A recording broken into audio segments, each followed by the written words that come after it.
The year was 1997. Candle in the Wind by Elton John was the song of the year commemorating the loss of Princess Diana. In theaters, Titanic was breaking box office records and Seinfeld was still ruling TV. But 1997 was also a monumental year for video games. Let's dive into the top 10 games that defined that year. Let's get started. Kicking things off at number 10, we have Riven. Riven was the sequel to the groundbreaking Myst, expanding the puzzle adventure with even more immersive pre-rendered graphics and complex puzzles. It was one of the first games to ship on multiple CDs due to its sheer size and detail, offering players a vast, mysterious world to explore. At number 9, we have Grand Theft Auto. The original Grand Theft Auto introduced an open-world crime simulator that was both controversial and revolutionary. Its top-down perspective allowed players to engage in a variety of missions in different cities. The game's concept was inspired by the 1976 film Taxi Driver, reflecting a gritty urban environment. Number 8 brings us StarFox 64. StarFox 64, also known as Lylat Wars in Europe, refined the on-rails shooter experience with branching paths and memorable dialogue. It was known for its smooth 3D graphics and cooperative multiplayer. The game's voice acting became iconic, especially with lines like, "Do a barrel roll." Sliding into number 7, we find The Curse of Monkey Island. This point-and-click adventure continued the Monkey Island saga with its humor and unique art style, moving to a more cartoon-like look. The game revitalized the series with its engaging story and challenging puzzles. It was one of the last games from LucasArts to use the SCUM engine before moving to 3D. At number 6, we have Diablo.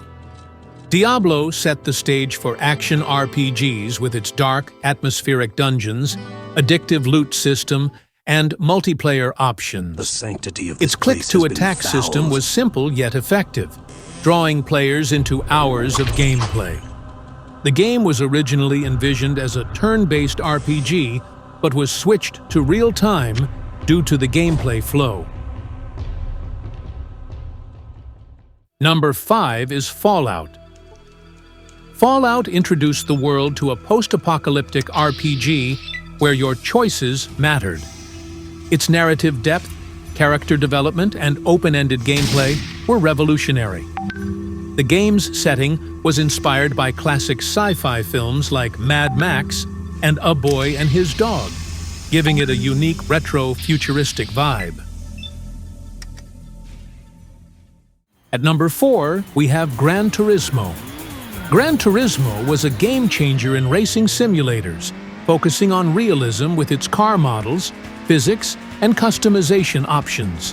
It's credited with popularizing the sim racing genre on consoles. The development team was so dedicated to realism that they even visited car manufacturers to get accurate data.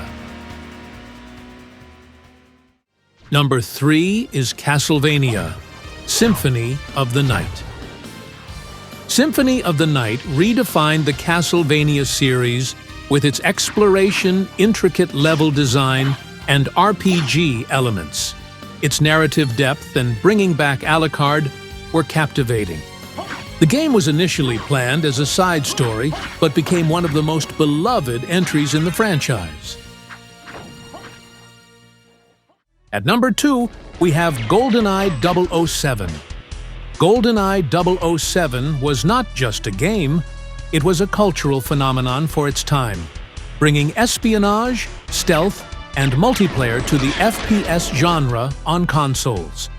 Its level design and split-screen multiplayer mode were groundbreaking. The game's development was so secret that even Nintendo didn't know much about it until late in the process. And finally, at the top spot, number 1 is Final Fantasy VII. Final Fantasy VII was a milestone in RPGs, introducing the world to Cloud Strife, Sephiroth, and the city of Midgar. Its storytelling, character development, and cinematic presentation set new standards.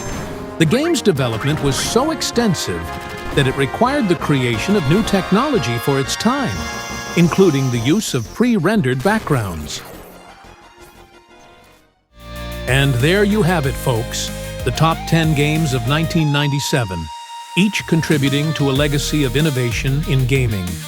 What's your favorite from this list? Let us know in the comments below. If you enjoyed this trip down memory lane, smash that like button and don't forget to subscribe. Up next, 1998.